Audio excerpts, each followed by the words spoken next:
talk about it offline, yes. Okay. Lily from New York, that's what we're gonna say.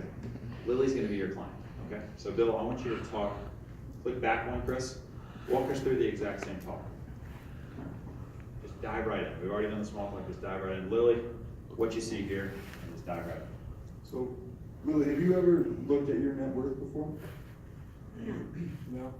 Well, what you see here on the screen is a traditional balance sheet. It's what a lot of people in the industry look at when trying to determine net worth. On one side you have your assets, on the other side you have your liabilities. Minus the liabilities from the assets, and you get your net worth. Now, at MW Financial Group, we believe that while this process has value, that it can be improved upon. You get it next. The first way that we look at it a little bit differently and take an uncommon approach to looking at your net worth as cash flow. You probably know how much money you pay on your monthly bills to this set. Am I correct? Yes. Yeah.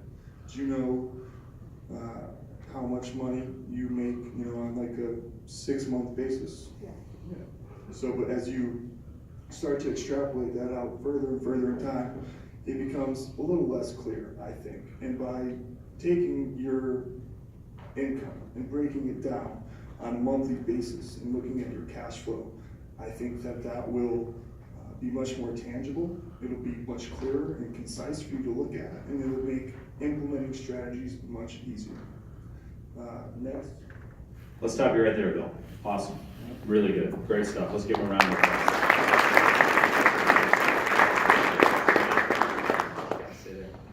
So let's do the same thing again. And this time I didn't mention it before. You can see me here. I'm taking notes just as you will be. We're on page 23. I'm on page 23 in the implementation guide. You also have a separate sheet in front of you. It's a copy of this exact feedback form. And as we move through the different sections here, as a good observer, you are taking notes of what you liked and what you thought maybe could be improved upon. The filter I would ask you to think about, you need to write this at the top of the sheet. Right? Write this at the top of the sheet. This is the question I'm asking of Robbie, I'm asking of Bill. In both cases, my answer to this question was yes. The question is, am I buying? So we have speakers come up and demo these things. We have videos that some of you have watched several times to the point that you're seeing it in your dreams. Right? And that's great.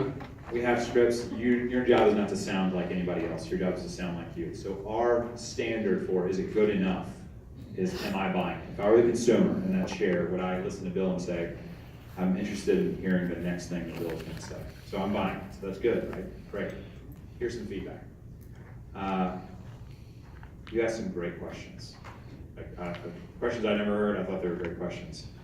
Do you know how much I can't remember which bill you even asked about. The people always know. They know their cash flow, like to the penny in some cases. So it gives you this opportunity to draw this parallel between cash flow and the balance sheet that I think is great. And so awesome use of questions.